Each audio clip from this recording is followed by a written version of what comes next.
For her first series after Schitt's Creek, on which she played Alexis Rose, whose loss of family fortune sent her from the jet set to the old Chevrolette set, Annie Murphy has chosen Kevin Can F. Himself, premiering Sunday on AMC.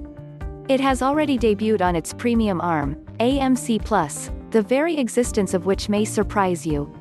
On the face of it, Murphy has run as far from Alexis as possible, trading a human glitter ball for Allison, a long-suffering Worcester, Massachusetts housewife whose idea of a treat is Dunkin Donuts. Yet both Allison and Alexis are characters whose experience of life has left them remarkably naive, which is not to say untouched, and who preserve within them a sort of purity not entirely distinct from cluelessness. It has allowed them to survive a life that has not worked out as either imagined. What makes Kevin unusual is that it is told in alternating modalities, as a multi-camera sitcom and a single-camera, semi-comic drama. Created by Valerie Armstrong, a writer and story editor on the Great Lodge 49, it begins as a standard three-walled, laugh-tracked comedy, introduced in the classic manner by a bass-led musical cue. We are in a typical TV living room. The open bathroom door, through which a toilet is nearly always visible, does feel like an editorial comment. Closing parenthesis. Kevin, Eric Peterson, a cable guy, is playing beer pong with his neighbor Neil, Alex Bonifer, a good-natured idiot who dotes on him.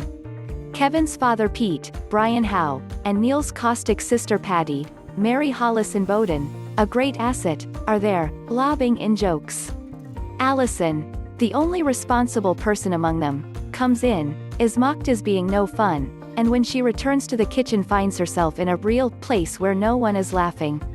She has no real support system. I had friends, right? She will wonder to someone who knew her when. The people around her either believe she's lucky to have Kevin, whom she alone seems to view as a problem, or that she's a complainer or a dreamer.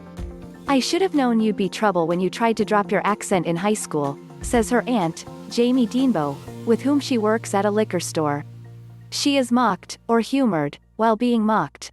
We just kind of pretend it's happening until you come to your senses, says Neil of her plans to move away.